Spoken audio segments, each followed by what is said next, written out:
안녕하십니까. 1일 1책의 저자 장인옥입니다. 반갑습니다. 반갑습니다. 네, 저는 MBC TV 특강 요청을 받고 깜짝 놀랐습니다. 두 가지 감정이 들었는데요. 하나는 기쁨과 즐거움이었고요. 또 하나는 두려움이었습니다. 네. 저는 강연 경험이 전혀 없거든요.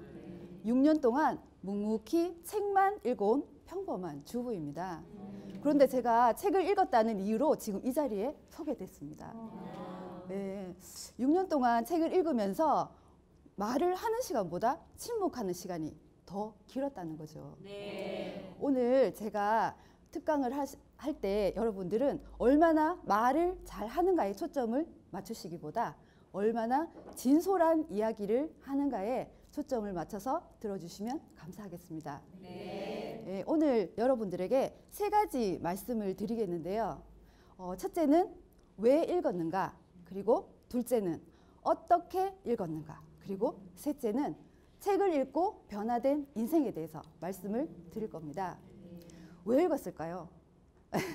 저는 평범한 주부로 그렇게 살고 있고요. 자랄 때도 일남 이녀 중 막내로 그렇게 태어나서 평범하게 자랐습니다. 부유하지는 않았지만 강인한 그 생활력이 강하신 아버지 밑에서, 그리고 현모양처와 평범한 주부로 삶을 살아오신 어머니 밑에서 그렇게 평탄한 삶을 살아왔습니다. 네. 네, 결혼이라는 것이 뭐 크게 꽃길만 있을 것이라고 생각을 하지 않았죠. 20대 결혼도 하고 27세에 결혼도 했습니다. 결혼하고 이제 아들을 출산하고 저에게 뜨거운 눈물을 흘리면서 엄마라는 삶을 선물 받았습니다. 그렇게 큰 꿈 없이 이렇게 살았는데 가정에 위기가 닥친 겁니다. 남편의 실직이었는데요. 저는 평범한 삶을 살고 큰 꿈도 없었고요. 그저 퇴근하는 남편을 맞아서 김치찌개 보글보글 끓여놓고 퇴근하면 같이 밥상 앞에서 앉아서 오늘 있었던 이야기를 도란도란 나누면서 그런 삶을 꿈꾸었습니다. 그런데 어느 날 갑자기 위기가 닥친 겁니다. 남편의 실직이죠. 물론 살다 보면 직장을 잃을 수가 있습니다. 그 정도는 이해할 수 있는 나이였죠. 하지만 굉장히 무방비 상태였고요. 어떻게 대처해야 되는지 난감한 상황이었죠. 그럴 수 있겠지, 곧 지나가겠지라고 생각을 했습니다. 하루, 이틀, 한 달, 두 달, 시간이 지날수록 마음이 초조해지고 불안해지기 시작하는 겁니다. 네. 그렇게 생활을 하면서 통장의 잔액은 점점 줄어들고, 하루는 밥을 하려고 쌀통을 들여다봤거든요. 팔을 넣었는데 쑥 내려가는 거예요. 쌀이 없더라고요. 그래서 바닥을 그 쌀컵으로 박박 긁었습니다. 그 느낌이 아직도 남아있는데요. 경제적으로 부유할 때 쌀이 떨어지는 거랑 정말 궁핍한 상태에서 쌀이 없는 것은 느낌이 너무 달랐습니다. 네.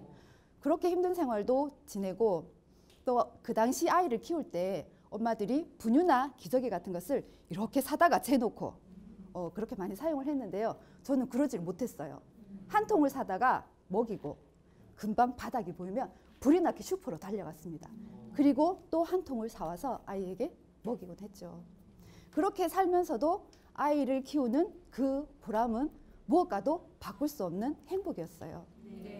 하지만 생활비가 없고 살 길이 막막해지니까 너무 우울해지는 겁니다. 네. 처음부터 남편이 그렇게 손을 놓고 있었던 건 아니고요. 아르바이트 형식으로 일을 하더라고요. 생닭 배달도 하고 또 택시 운전도 하고 공장에도 가고 이렇게 나름 열심히 노력을 했지만 남편 입장에서는 전문직도 아니고 그렇다고 새로운 일을 시도하면서 좌절도 많이 했을 겁니다. 네, 자존심도 많이 상했을 거고 힘든 점이 많았을 거예요. 그러더니 어느 순간 집을 나가지를 않는 거예요. 네, 집 안에서만 안주를 했습니다. 아이는 크고 생활비는 없고 어쩌겠습니까? 제가 아이가 26개월 때 생활비를 벌고자 집을 나갔습니다. 아이만 키우던 평범한 주부죠. 나가서 할 수 있는 일이 별로 없었어요. 그래서 어린아이를 어린이집에 맡겨두고 시간이 정해져 있는 직장을 구하기는 힘들었거든요. 그래서 찾아보니 영업이 있더라고요.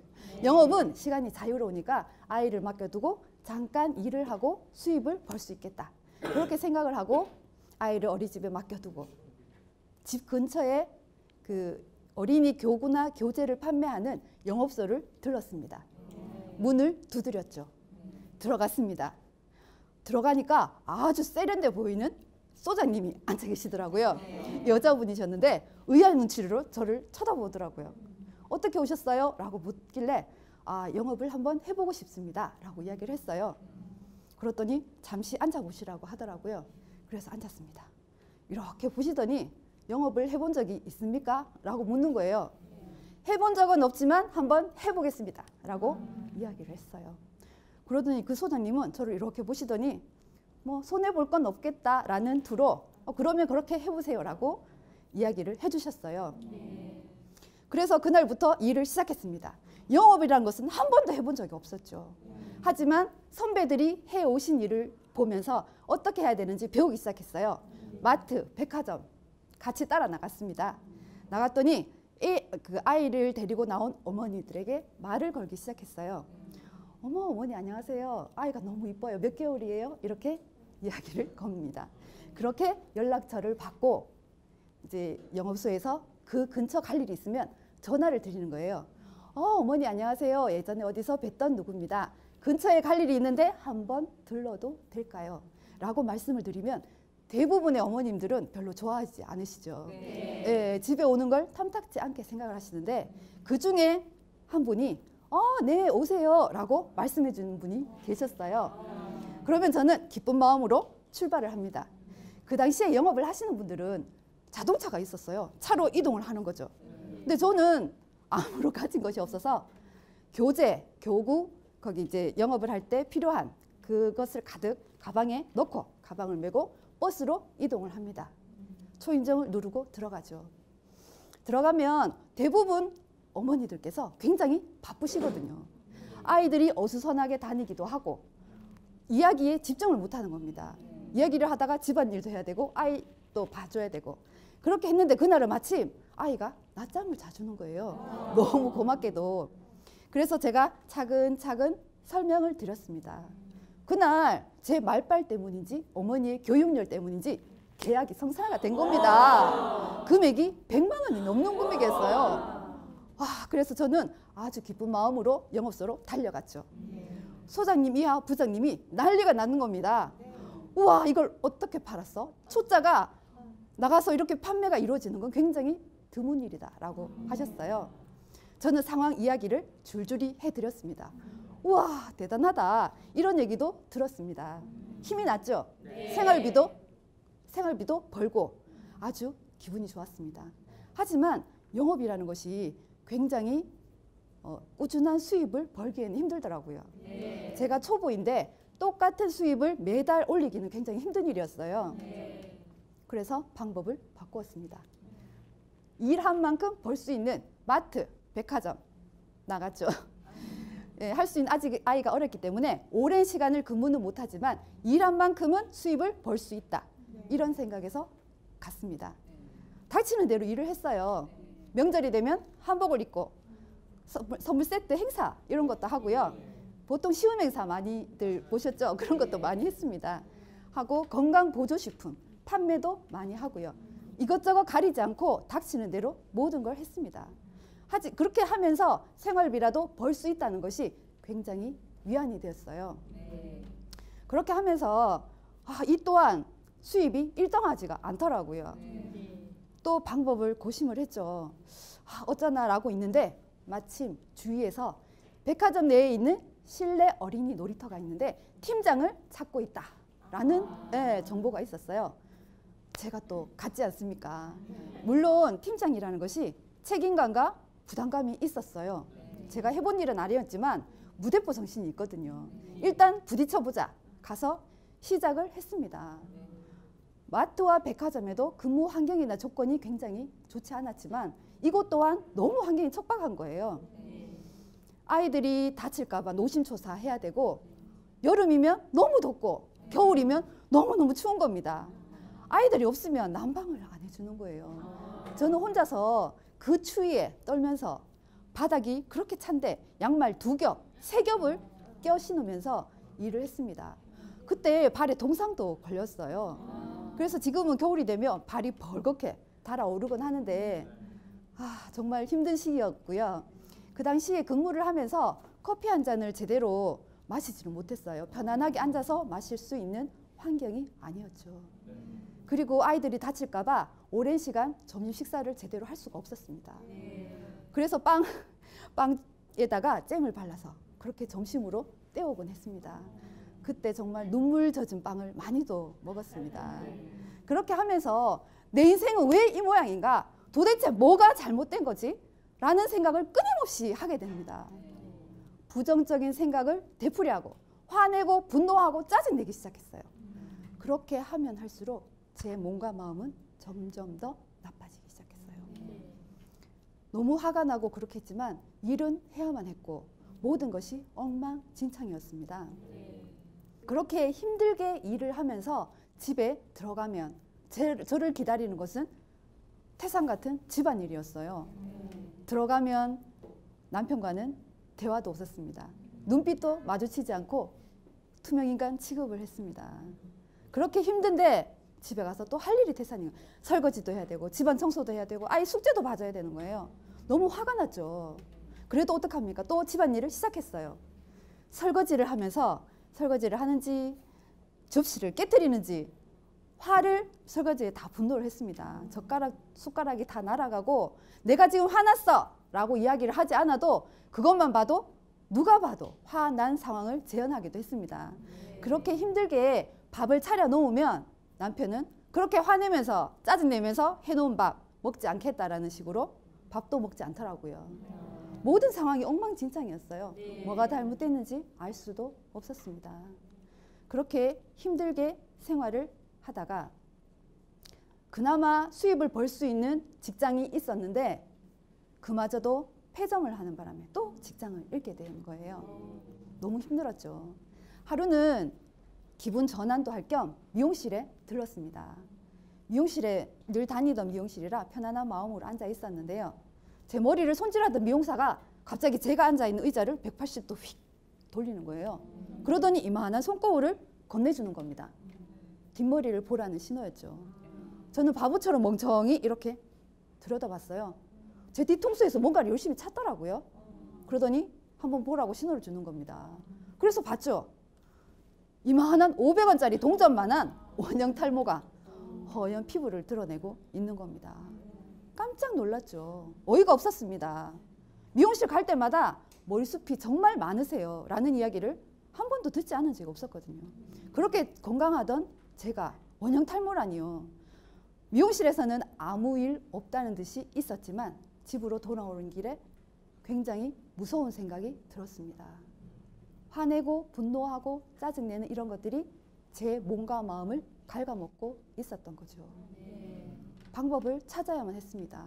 하지만 어떻게 해야 하는지 누구도 알려주는 사람이 없었어요. 그렇게 삶은 계속 이어졌습니다. 직장을 또 구해야 했죠. 현재 다니고 있는 건축자재 사무실인데요.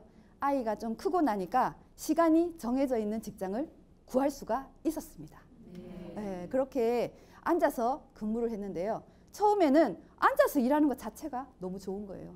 지금껏 항상 서서 일을 해서 발은 퉁퉁 부어있고 종아리는 축구선수처럼 아리백여져 있고 그렇게 힘들게 근무를 했었거든요. 사무실에서 하루는 일을 하다가 컴퓨터 모니터를 들여다봤습니다. 책 한 권이 눈에 들어오는 거예요. 제목이 리딩으로 리드하라. 리드하라? 여기에 확 눈길이 가는 겁니다. 내 인생을 리드하고 싶은 그런 욕구가 무의식이 작용을 한 겁니다. 그래서 그 당시 저는 쇼핑이라고는 아이 쇼핑도 하지 않았어요. 할 수 있는 상황도 아니었죠. 그렇게 지냈는데 그날은 책을 구입을 했습니다. 단숨에 읽었죠. 읽었는데 굉장히 충격적이었습니다. 제가 생각한 것은 내가 지금껏 이렇게 힘들게 살아온 것이 책을 읽지 않아서구나 라는 생각에 닿았습니다. 도끼로 머리를 한 대 얻어맞은 것 같은 충격이었습니다. 도대체 이 조그맣고 작은 종이 뭉치가 어떻게 사람의 인생을 바꾼다는 거지? 그럴 리가 있나? 이런 생각이 들었죠. 하지만 이게 정말 그렇다면 한번 독서에 도전을 해보자 라는 생각이 들었습니다. 달리 방법이 없었죠. 책에 매달리다시피 그렇게 도전을 했습니다. 제 인생 위기에 책을 만난 거죠. 엄청난 사건이었습니다. 책을 읽겠다고 마음을 먹었죠. 책을 읽어야 하는데 평소에 1년에 책 한 권도 제대로 읽지 않던 평범한 주부가 하루에 한 권 읽기에 도전을 했습니다. 얼마나 힘들었겠습니까? 직장에 다니면서 집안일을 하면서 아이를 키우면서 책을 읽는다는 것은 굉장히 어려운 일이었어요.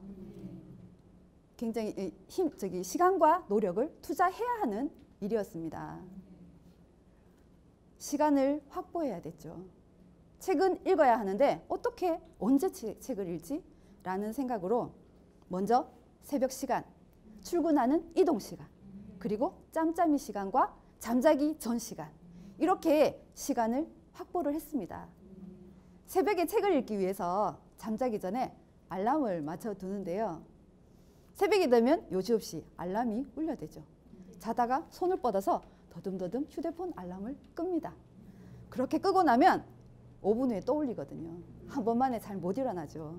2번, 3번 울리다 보면 옆에서 자던 남편이 한마디 합니다. 휴대폰 그 알람 좀 꺼라 라고 이야기를 하죠. 그러면 저는 일어나면서 남편의 머리채를 지그시 한번 잡아주고 일어납니다. 다른 방으로 이동을 하죠. 조용히 책상 앞에 앉아서 책을 펼칩니다. 처음부터 책에 집중할 수 있는 건 아니더라고요. 이 책을 뺐다가 저 책을 뺐다가 이것저것 뒤적뒤적 하다가 시간을 보내기도 하고요. 또 잡생각도 많이 합니다. 오토바이가 붕 지나가면 저 오토바이는 어디 가지? 우유 배달인가? 신문 배달인가? 이런 잡생각도 합니다. 그러다가 독서에 집중을 하게 되면 너무 행복한 겁니다. 책을 읽는 것 자체가 저에겐 천국과 또 같은 그런 일이었어요. 그렇게 책을 읽으면서 하루 종일 책만 읽었으면 좋겠다라는 생각을 했습니다. 하지만 어떻습니까? 또 출근을 해야 되거든요. 그래서 읽던 책을 접어서 가방에 넣고 이동을 하게 되는데요. 직장을 다닐 때 보통 버스도 이용하고요. 택시도 탔고 카풀로 이동을 하기도 했습니다. 흔들리는 차 안에서 책을 읽어보신 분들이 있으신지 모르겠지만 굉장히 멀미가 납니다. 머리는 오질오질하고 속은 메스메스거리고 구토가 날 지경이죠. 출근을 하자마자 가방에서 두통약을 꺼냅니다. 하나를 까먹죠. 속을 진정시켜야 또 일을 하니까요. 그러면 옆에 있던 직원이 한마디 합니다. 몸에 좋은 거 있으면 같이 나눠 먹읍시다. 그렇게 이야기를 하는데요. 제 사정을 주위에 아무도 몰랐습니다. 이야기하지도 않았고요. 그렇게 약을 먹어가면서 이동 시간에 책을 읽었더니 어느 순간 약 없이도 책을 읽게 되더라고요. 굉장히 책 읽는 시간 확보에 큰 도움이 되었습니다. 주말이 되면 혼자 방구석에 처박힙니다. 방바닥에 엉덩이 딱 붙이고 앉아서 하루 종일 책만 봅니다. 엉덩이 스캔을 하는 거죠. 엑스레이를 하루 종일 찍고 있습니다. 성인들의 말씀이 적힌 책을 들여다보고 있으면 그렇게 행복할 수가 없는 거예요. 잠깐 보고 고개를 들었는데도 한두 시간이 훌쩍 지나 있는 겁니다. 몰입의 순간을 경험한 거죠. 대단한 발견이었습니다. 책에는 그렇게 굉장히 행복을 주는 지금 현실과는 다른 세상이 펼쳐져 있었어요. 그렇게 책을 읽고 또 도서관에도 다녔는데요. 하루에 한 권의 책을 읽기 위해서 도서관에서 일주일 분량의 책을 빌려왔습니다. 책을 담기 위해서 주부들이 시장에 갈 때 장가방을 이용하죠. 저는 장가방을 들고 시장에 가지 않고 장가방을 들고 도서관에 갔습니다. 그 가방 안에 7권에서 11권 정도 일주일 읽을 책 분량을 담아서 집으로 돌아오곤 했는데요. 도서관에 가면 오랫동안 책을 읽고 싶은 마음은 굴뚝 같습니다. 하지만 주부들이 어떻습니까? 또 집에 가서 집안일도 해야 되고 아이도 봐줘야 되고 남편 밥도 해줘야 되고 할 일이 태산이잖아요. 그래서 오래 머물 시간은 없고 가방에 책을 가득 담아서 그렇게 도서관을 나옵니다. 그 무게는 만만치가 않죠. 무겁지만 저는 한 번도 그게 무겁다고 생각해 본 적이 없었어요. 왜냐하면 저한테 그건 보물이었습니다. 보물이니까 전혀 무겁지가 않았죠. 부자가 된 기분이었어요. 책을 담아서 집으로 돌아올 때면 혼자 콧노래가 흥얼흥얼 나올 정도입니다. 도서관은 저에게 애인과도 같은 그런 존재였어요. 일을 할 때 너무 힘들고 고달프고 그렇지만 도서관에 간다고 생각을 하면 너무 힘이 솟아나고 즐거웠습니다. 그렇게 집에 돌아오면 하루에 한 권 읽기, 1일 1책을 시작하게 됩니다. 책을 읽기 전에는 저는 이렇게 생각했어요. 세상에 나만 힘들고 나보다 더 힘든 사람은 없을 거야. 내 마음은 그 누구도 알아주지 못한다 라고 생각을 했습니다. 하지만 책을 펼쳤어요. 지선아 미안해, 닉 부이치치의 허그 이런 책을 보았어요. 정말 부끄러웠습니다. 그분들은 나보다 더 힘든 삶을 이겨내고 희망으로 삶을 살아가고 있더라고요. 저도 많이 부끄럽고 반성하고 나의 이 고통은 아무것도 아니구나 라는 생각을 하게 되었어요.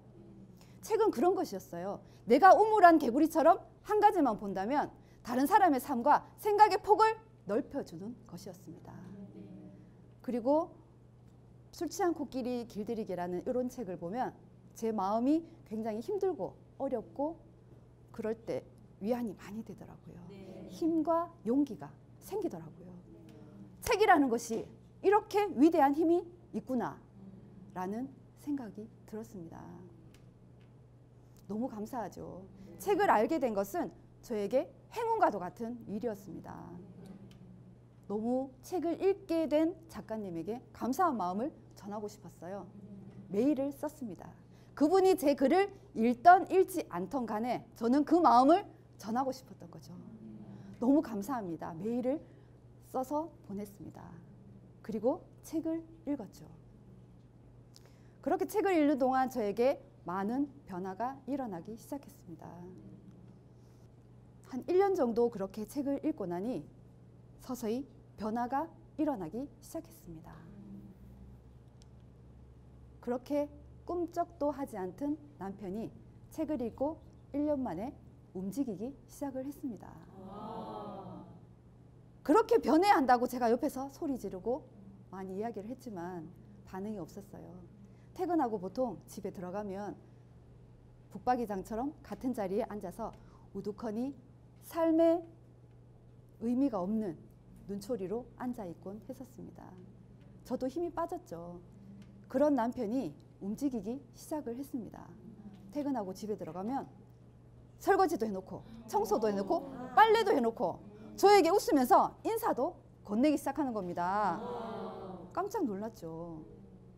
대단한 변화였죠. 그렇게 저는 책을 읽으면서 남편에게 계속 시도를 했거든요. 책에서 하라는 대로 했습니다. 책에서 답답하고 우울할 때 욕실 청소를 해보세요 라고 이야기를 하면 욕실에 들어갑니다. 세제를 쫙 뿌려놓고 있는 힘을 다해서 힘을 빡빡 주면서 청소를 했어요. 거품을 일으키면서. 그리고 물을 쫙 불어오면 그 찌꺼기들이 다 쓸려 내려가면서 제 마음속의 찌꺼기까지 다 쓸려 내려가는 그런 기분을 느꼈습니다. 그리고 책을 읽다가 답답하면 산책을 해보세요 라는 글귀를 만납니다. 그러면 책을 덮고 집 앞으로 나갑니다. 동네 한 바퀴를 휙 돌고 들어오면 마음이 굉장히 홀가분해지는 거예요. 우와, 책의 힘이 이런 거구나. 하나씩 하나씩 적용하기 시작했습니다. 그렇게 변화는 서서히 일어나는 것이었어요. 그리고 책 속에서 감사합니다 라는 글귀를 만나고 감사한 마음을 가지고 그 마음을 전하세요 라는 글귀를 만나면 저는 감사한 게 없었어요. 하나도 감사한 게 없었습니다. 너무 불행하고 화나고 그런 인생인데 무엇을 감사해야 하지? 그때부터 감사함을 찾기 시작했습니다. 몸이 건강해서 감사합니다. 오늘 하루 별탈 없이 보내서 너무 감사합니다. 감사합니다를 찾기 시작하니까 너무 많더라고요. 직장에서 의도적으로 감사합니다를 말하기 시작했어요. 오시는 분들한테 다 감사합니다, 고맙습니다 이렇게 전하기 시작했습니다. 20번, 30번 그렇게 항상 달고 살았는데 이 마음이 감사함으로 가득 차기 시작한 거예요. 정말 책의 힘은 대단한 것이었습니다. 그리고 가장 중요한 것은 제가 부부 사이가 굉장히 좋지 않았잖아요. 그때 부부 사이 개선을 위한 책을 읽었거든요. 책에서 이렇게 적혀 있어요. 남편에게 관심을 가지고 고개를 끄덕여주고 말에 귀 기울여주고 5분이라도 눈을 맞추고 대화를 하세요 라는 거였습니다. 어색했죠. 남놈처럼 남편인지 옆집 아저씨인지 그렇게 지냈는데 갑자기 친한 척을 하니까 너무 좀 어색하더라고요. 문자를 보내기 시작했습니다. 오늘은 어땠어? 컨디션은 어때? 괜찮아? 보내면 답이 없습니다. 그리고 또 집에서도 시도를 했어요. 아, 밥 먹었어? 오늘 뭐 먹고 싶어? 뭐 해줄까? 뭐 오늘 잘 잤어? 기분은 어때? 이렇게 계속 시도를 했습니다. 별로 반응이 없더라고요. 힘이 빠지더라고요. 이건 뭐야? 아무런 반응이 없잖아. 혼자서 그럼 그렇지. 뭐 별 수 있겠어? 라는 생각을 했습니다.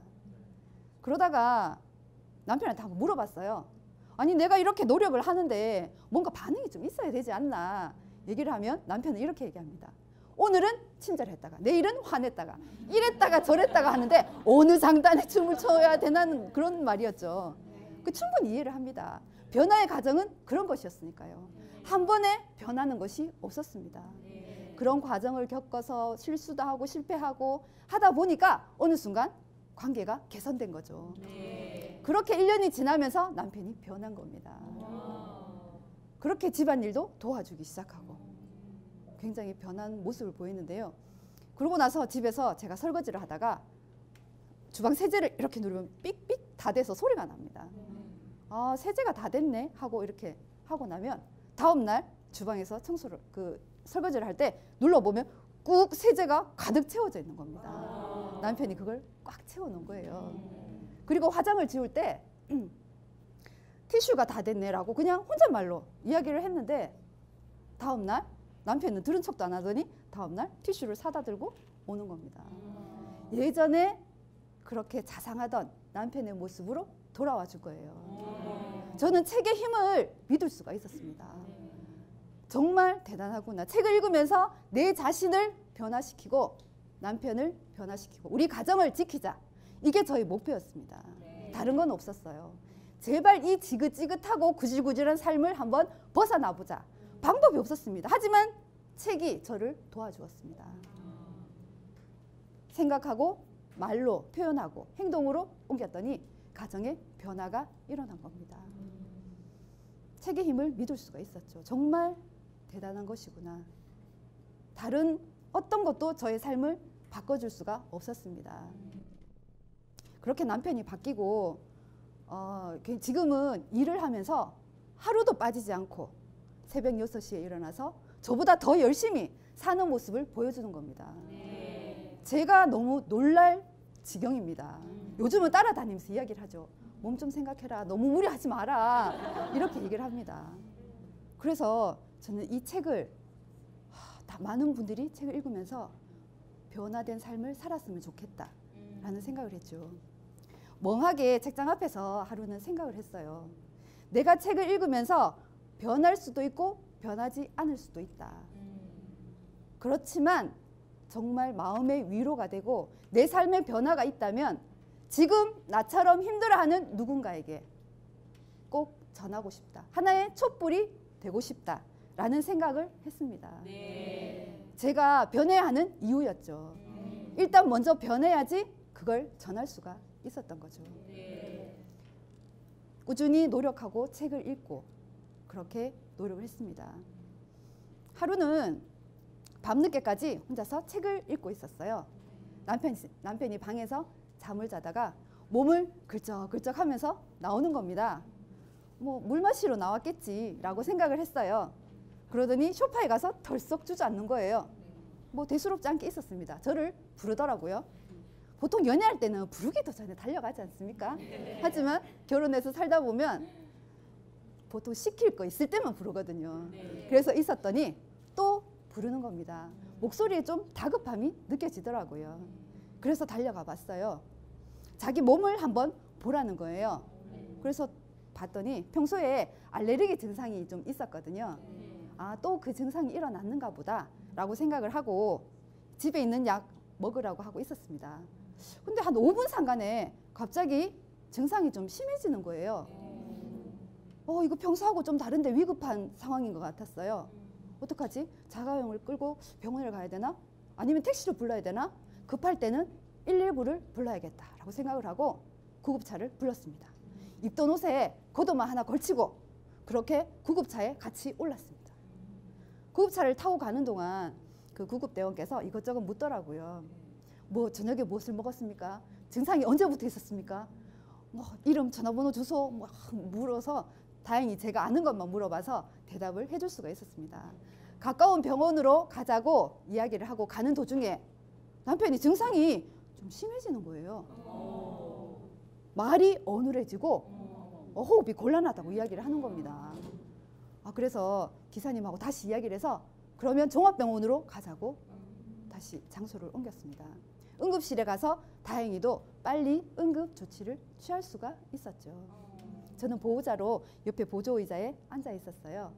남편이 이제 링거를 맞고 있는 동안 열을 떨어뜨리기 위해서 아이스팩도 올려주고 몸이 붓기가 좀 빠졌나 살펴주고 그렇게 치료를 다 끝내고 새벽 2시쯤 넘어서 병원을 나오기 시작했습니다. 그때 이런 생각이 들더라고요.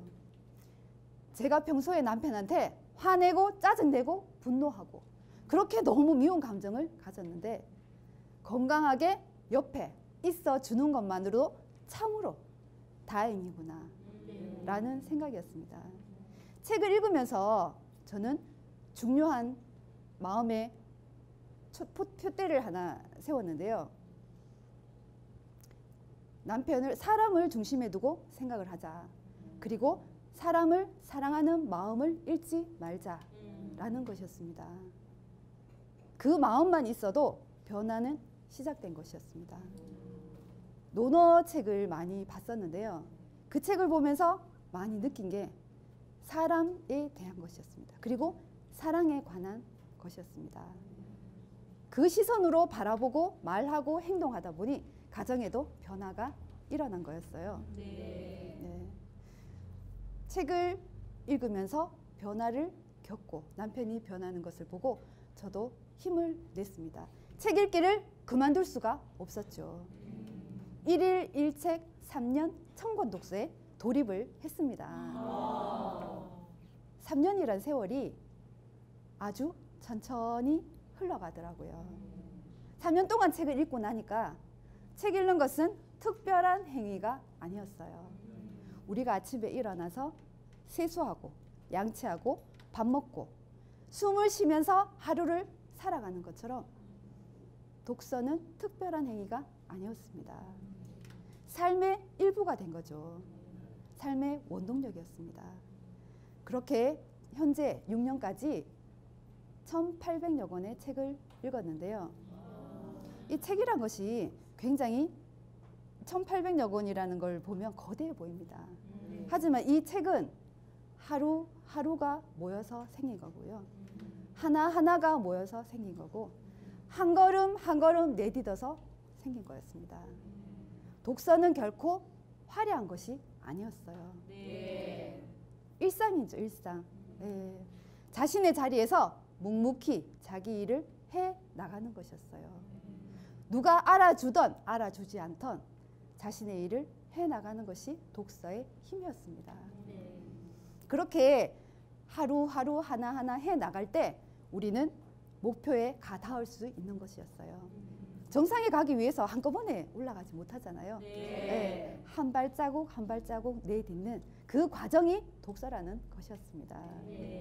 가만히 있는 벽돌을 이쪽에서 이쪽으로 옮기고 또 이쪽에 있는 벽돌을 이쪽으로 옮기는 것이 의미 없고 부질없는 일이라고 생각할 수 있습니다. 하지만 건물을 지어야 할 때 우리가 바로 움직일 수 있는 그 힘과 근력을 키우는 것이었어요. 네. 독서를 하면서 저는 몸과 마음의 근력을 키운 겁니다. 그렇게 했더니 가정의 변화가 일어난 거였어요. 저는 독서를 하면서 목표가 있었습니다. 제 자신을 변화시키고 남편을 바꾸고 우리 가정을 지켜내는 것이었어요. 수신제가 치국평천하라는 말씀 아시죠? 네. 제가 치국평천하까지는 모르겠지만 수신제가는 내가 할 수 있는 일이겠다라는 생각을 했습니다. 내 몸을 닦고 그리고 가정을 바로 세우는 일이죠. 그렇게 그런 마음으로 독서를 했더니 정말 삶의 변화, 가정의 변화 이렇게 일어나기 시작하더라고요. 책을 읽고 출간을 하게 되었는데요. 1일 1책이라는 책을 쓰게 되었습니다. 책을 출간하고 굉장히 많은 일들이 일어났어요. 제2신문사에서 연락이 왔습니다. 인터뷰를 하자고 저에게 전화가 온 거예요. 네. 서울에서 제가 사는 대구 직장까지 온다는 거였어요. 저는 깜짝 놀랐죠. 이렇게 평범한 주부가 책을 읽었다는 이유만으로 이렇게 찾아오신다는 겁니다. 그래서 인터뷰를 진행을 했습니다.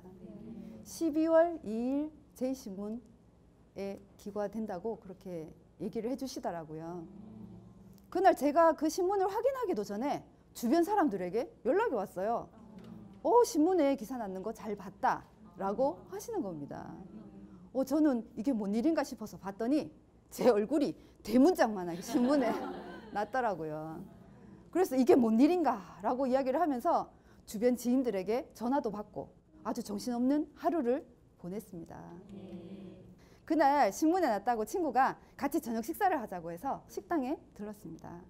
음식을 주문해 놓고 친구랑 이런저런 이야기를 했어요. 신문을 보면서 이야기를 했는데 그 식당의 아주머니께서 음식을 갖다 주면서 신문 한번 보고 제 얼굴 한번 보고 신문 한번 보고 제 얼굴 한번 보고 그러고 계시는 거예요. 그래서 친구가 야가 얀데요? 그렇게 이야기를 해주시더니 그렇지 어디서 많이 본 것 같더라. 이런 에피소드도 일어났습니다. 책을 출간하고 굉장히 꿈 같은 그런 삶을 살고 있는데요. 책이라는 것이 저에게 인생을 바꿀 만큼 많은 영향을 미쳤습니다. 책을 읽고 감사한 마음을 알게 되었고요. 행복한 삶을 살게 되었습니다. 이렇게 삶이 변할 수 있는 것은 책의 힘이라고 생각을 합니다. 맹자께서 예전에 이런 얘기를 하셨는데요. 삶이 힘들고 공색할 때 자기 자신을 닦는데 힘을 쓰고 일이 잘 풀릴 때에는 세상에 나아가 좋은 일을 하라 라고 하셨습니다. 일이 잘 풀리지 않아 공색할 때 자기 자신을 닦는 것은 책만한 것이 없었습니다. 제가 경험을 해보니 그 또한 틀리지 않음을 알 수 있었습니다. 저는 제가 겪은 이 행복을 모든 다른 사람들도 같이 느낄 수 있기를 바라는 마음으로 책을 내게 되었습니다. 생활을 하다 보면 지금 많이들 힘드시잖아요. 힘든 상황에 나만 힘든 게 아니구나. 누군가 나처럼 나보다 더 힘든 사람이 있구나 라는 것을 많이 생각을 했습니다. 책을 읽으면서 제 자신을 들여다보고 나를 만나는 시간을 가졌어요. 변화의 시작은 거기에서 시작되었습니다. 남들과 같이 쇼핑을 한다거나 친구를 만난다거나 이렇게 시간을 보내지 않았어요. 오로지 단순한 삶을 살았습니다. 책만 읽겠다. 책에만 집중을 했어요. 친구를 만나는 것보다 내부는 더 꽉 찼습니다. 마음은 더 단단해지더라고요. 보통 친구를 만나고 돌아오면 공허하잖아요. 수다를 떨 때는 괜찮지만 돌아오면 굉장히 마음이 허하고 그렇더라고요. 근데 책은 읽으면 읽을수록 내면이 가득 차고 꽉꽉 채워지고 누군가 같이 있지 않아도 책 속의 저자들이 나에게 말을 걸어오는 것 같았습니다. 그분들은 저보다 훌륭하신 분들이고 지식인이고 전문가들이시니까요. 제 삶의 등불이 되어주는 거죠. 그렇게 책을 읽으면서 저자와의 대화를 계속 시도를 했습니다. 그렇게 삶을 조금씩 변화시켰던 거죠. 책을 읽기가 굉장히 힘들어요. 하루를 살기도 빠듯한데 언제 시간 내서 책을 읽습니까? 하지만 시간과 노력을 투자하는 그런 노력은 필요했습니다. 책을 읽을 때 처음에 속도가 나지 않잖아요. 저도 그랬어요. 처음에 시작하고 하루에 한 권 읽기 위해서 굉장히 시간 투자를 많이 했는데 읽다 보니까 책 읽는 속도가 점점 빨라지더라고요. 다행히도 그렇게 책을 읽을 수가 있었고요. 친구랑 뭐 만나는 것도 그렇고 삶을 이어가면서 이 책만한 것이 없구나. 우리 선인들의 말씀은 삶의 산삼입니다. 지혜입니다. 자기계발 도서가 비타민이라면 이 선인들 말씀은 정말 내 몸과 마음을 이롭게 하는 산삼과도 같은 것이죠. 이 사실을 많은 분들이 알았으면 좋겠습니다. 책을 내고 독자분들이 요즘 연락을 한 번씩 주시는데요. 정말 저도 힘든 시기인데 작가님처럼 한번 도전해 보겠습니다 라는 말씀을 남겨주시더라고요. 저는 그거 하나만으로도 너무 지금 행복한 거예요. 책을 쓸 때 정말 한 분이라도 책에 대한 중요함을 깨닫고 책 읽기에 도전한다면 나의 책 읽기, 책 쓰기는 정말 성공이다 라는 마음을 가졌습니다. 책을 읽고 쓰고 이 책이라는 것이 굉장히 신기하더라고요. 저도 평소에는 이 책을 별로 우리 삶에 도움이 된다고 생각을 하지 않았거든요. 근데 직접 경험하고 인생이 바뀐다. 정말 이렇게 바뀔 수가 있구나 라는 생각을 했습니다.